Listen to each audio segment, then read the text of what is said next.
जंगल में बहुत तेज बारिश हो रही थी। मीनू मौसी और रानू चिड़िया आपस में बातचीत कर रही थी।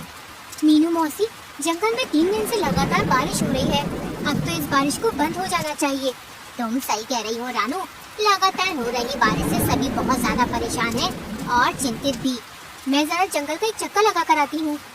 इतना बोलकर रानू चिड़िया बारिश के बीच उड़ने लगी। रानू चिड़िया उड़ते हुए कुछ ही दूर गई थी कि तभी उसकी नजर एक बकरी के बच्चे पर पड़ी, जो कि बारिश में भीगता हुआ कांप रहा था। अरे ये बकरी का बच्चा तो ठंड में कांप रहा है। लगता है ये अपने घर का रास्ता भूल गया है। रानू चिड़िया ने इतना कहा ही था कि तभी रानू चिड़िया की नजर उस बकरी के बच्चे से थोड़ी दूर खड़े हुए एक पेड़ के पास एक भेड़िए पर पड़ी। ये भेड़िया तो हमारे जंगल का मालूम नहीं होता, ये तो किसी दूसरे जंगल का लगता है। रानू चिड़िया उड़ते हुए भेड़िए के पास पहुंच गई। कौन हो तुम? मैं अपने जंगल के सभी प्राणियों को जानती हूँ। तुम तो इस जंगल के नहीं लगते। तुम सही कह रही हो, मैं इस जंगल का नहीं हूँ। मैं इस जंगल से गुजर रहा था कि तभी बारिश शुरू हो गई। बारिश से बचने के लिए मैं इस जंगल में रुक गया। जब बारिश बंद हो जाएगी तो मैं चला जाऊंगा। ठीक है। इतना बोलकर रानू चिड़िया उस बकरी के बच्चे के पास जाकर बोली, तुम यहाँ पर क्या कर रहे हो? तुम्हारी माँ कहाँ है और तुम्हारा नाम क्या है? मेरा नाम गोलू है। मैं बारिश में खेल रहा था, मगर खेलते खेलते बहुत दूर निकल आया और घर का रास्ता भूल गया। इतना बोलकर गोलू रोने लगा। तुम चिंता मत करो, मैं तुम्हें तुम्हारे घर ले जाऊंगी। मेरी माँ मना कर रही थी, लेकिन मैंने उनकी बात नहीं मानी। तुम्हें अपनी माँ की बात माननी चाहिए थी। चलो मेरे साथ। रानू चिड़िया गोलू को लेकर कुछ ही दूर चली थी कि तभी गोलू की माँ गोलू को ढूंढते हुए वहाँ पर आ गई। तुम कहाँ चले गए थे गोलू? तुम्हें पता है मैं कितनी परेशान हो गई थी।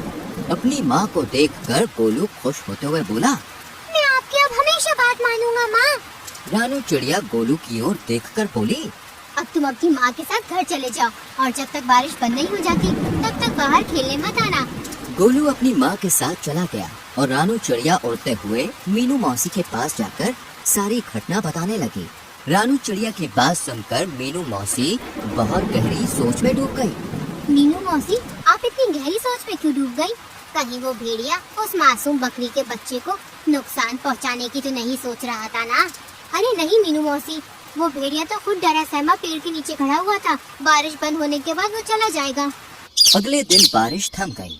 रानू चिड़िया धूप का आनंद ले रही थी कि तभी मोनू चिड़िया वहाँ पर आकर रानू चिड़िया से बोली, अरे रानू, तुम यहाँ आकर बैठ गई हो और वहाँ पर बेचारी एक बकरी फूट फूट कर रो रही है। कौन सी बकरी फूट फूट कर रो रही है? मुझे नहीं पता। वह बेचारी अपने बच्चे को ढूंढती फिर रही है। उसका कहना है कि उसका बच्चा कल रात से घर से लापता है। चलो मेरे साथ। रानू चिड़िया मोनू चिड़िया के साथ तुरंत वहाँ पर चली गई। उसने देखा वह बकरी गोलू की माँ थी। रानू चिड़िया उसके पास जाकर बोली, क्या हुआ? तुम रो क्यों रही हो? कल मैं अपने गोलू को घर पर ले गई थी। सुबह जब मेरी आँख खुली तो वो घर से गायब था। मैंने पूरा जंगल छान मारा मगर वो कहीं नहीं मिला। तुम घबराओ मत, मैं अभी उसे तलाश करती हूँ। रानू चिड़िया गोलू को ढूंढने लगी। तभी उसकी नजर एक पेड़ के नीचे उसी भेड़िए पर जा पड़ी, जो कि आराम से लेटा हुआ था। रानू चिड़िया उस भेड़िए के पास जाकर बोली, क्या तुमने एक बकरी के बच्चे को कहीं देखा है? वही बकरी का बच्चा जो कल बारिश में भीग रहा था। मैंने किसी बकरी के बच्चे को नहीं देखा।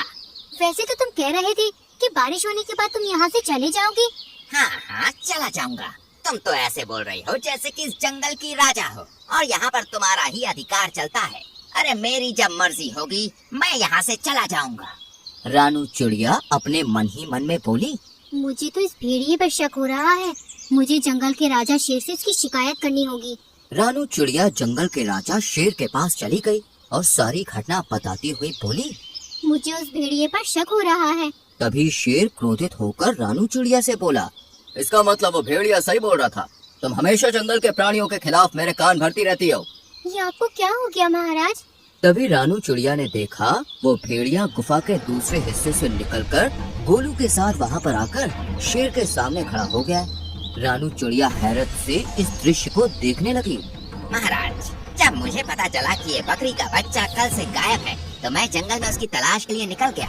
मगर मैं जानता था कि ये रानू चिड़िया मेरे खिलाफ आपके कान जरूर भरने आएगी, इसलिए मैंने आपको पहले ही सब कुछ बता दिया था। महाराज, इस रानू चिड़िया के कारण ही दूसरे जंगल का कोई भी प्राणी आपके जंगल में नहीं आता।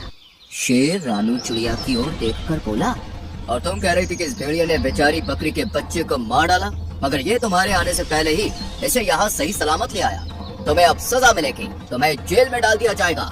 इतना बोलकर शेर ने अपने सिपाहियों को आदेश दे दिया और रानू चिड़िया को एक पिंजरे में बंद कर दिया।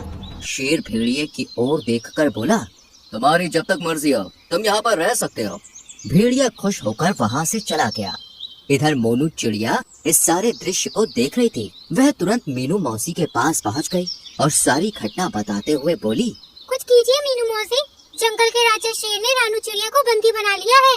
मीनू मौसी गहरी सोच में डूबते हुए बोली, जब रानू चिड़िया ने मुझे बताया था कि वो भेड़िया एक पेड़ के नीचे खड़ा हुआ उस बकरी के बच्चे को देख रहा था, मुझे तभी कुछ न कुछ गड़बड़ लग रही थी।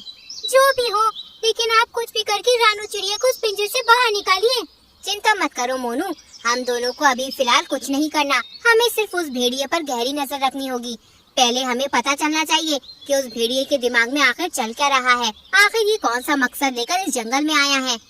मीनू मौसी और मोनू चिड़िया उस दिन से उस भेड़िए पर नजर रखने लगी। वह भेड़िया दिन भर जंगल में घूमता और दूसरे जानवरों का मांस छीनकर खा लेता। जब भी कोई जानवर अपना मांस देने में आनाकानी करता तो वो धौंस दिखाते हुए खुद को जंगल के राजा शेर का दोस्त बताकर डरा देता उन्हें। एक दिन भेड़िया टहलते टहलते गोलू बकरी के घर के नजदीक चला गया। गोलू अपने घर के बाहर खेल रहा था। भेड़िया उसे अजीब सी नजरों से देखने लगा, मगर उसे नहीं पता था कि मीनू मौसी उस पर नजर रख रही है। मीनू मौसी तुरंत ही मोनू चिड़िया की ओर देखकर बोली, जाओ जल्दी से महाराज को बुला लाओ। लेकिन महाराज क्या मेरी बात सुनेंगे? तुम्हें कैसे भी करके महाराज को यहाँ पर लाना है। मुझे इस भेड़िए के इरादे सही नहीं लग रहे और महाराज का यहाँ आना बहुत जरूरी है। मीनू मौसी की बात सुनकर मोनू चिड़िया सीधे उड़ती हुई जंगल के राजा शेर के पास पहुँच गई। यहाँ पर क्यों आई हो मोनू? महाराज, आपको अभी और इसी वक्त मेरे साथ चलना होगा। मुझे अब चिड़ियों पर भरोसा नहीं रहा। सोच लीजिए महाराज, कहीं ऐसा ना हो कि आगे जाकर आपको अपने फैसले पर पछताना पड़े। लेकिन तुम मुझे कहाँ ले जाना चाहती हो? आप मेरे साथ चलिए और आप अपनी आंखों से देख लीजिए कि मैं आपको क्या दिखाना चाहती हूँ। शेर राजा मोनू चिड़िया के साथ सीधा उस जगह पर चला गया। तभी मीनू मौसी शेर राजा के पास आकर बोली, महाराज, उस पेड़ के पीछे छुप जाइए और स्वयं अपनी आंखों से देख लीजिए। मीनू मौसी के कहने पर शेर राजा पेड़ के पीछे छुप गया। भेड़िया गोलू के करीब आकर उसे देखते हुए बोला, आज तुम्हारा मांस खाने का मन कर रहा है मुझे। ये क्या कह रहे हैं आप? पिछली बार जब मैं खो गया था तब आप ही मुझे महाराज के पास ले गए थे और मेरी माँ के पास छोड़कर आए थे। मूर्ख बकरी के बच्चे, वो तो मेरी सिर्फ एक चाल थी। मैं जानता था कि जंगल में रानू चिड़िया सबसे ज्यादा तेज दिमाग की है। मैंने उसे फंसाने की योजना बनाई थी। मैं कुछ समझा नहीं। जब तू सो रहा था ना, तब मैं चुपके से तुझे अपने मुंह में दबाकर जंगल के दूसरे हिस्से में छोड़ आया था और फिर खुद ही तुझे जगाकर महाराज के पास छोड़ आया। और जंगल के इस मूर्ख शेर ने रानू चिड़िया को ही दोषी मान लिया। लेकिन अब मुझे कोई खतरा नहीं। अब अगर मैं तुझे खा भी जाऊंगा तो जंगल का राजा शेर कभी विश्वास नहीं करेगा। तुझे खाने के बाद मैं जंगल में अपनी मनमानी शुरू कर दूंगा। इतना बोलकर भेड़िया गोलू बकरी के बच्चे के ऊपर हमला करने वाला था कि तभी शेर दहाड़ता हुआ वहाँ पर आ गया। शेर को दहाड़ता हुआ देखकर भेड़िया पूरी तरह से घबरा गया। अच्छा, तो ये थी तुम्हारी चाल? तुमने जंगल की सबसे ज्यादा समझदार और मेरी विश्वसनीय पक्षी को मेरे ही हाथों बंदी बनवा दिया। मैं तुम्हें जीवित नहीं छोड़ूंगा। इतना बोलकर शेर ने भेड़िए को उसी समय मार दिया और मीनू मौसी की ओर देखकर बोला, मुझे क्षमा कर दो मीनू मौसी, मुझसे गलती हो गई।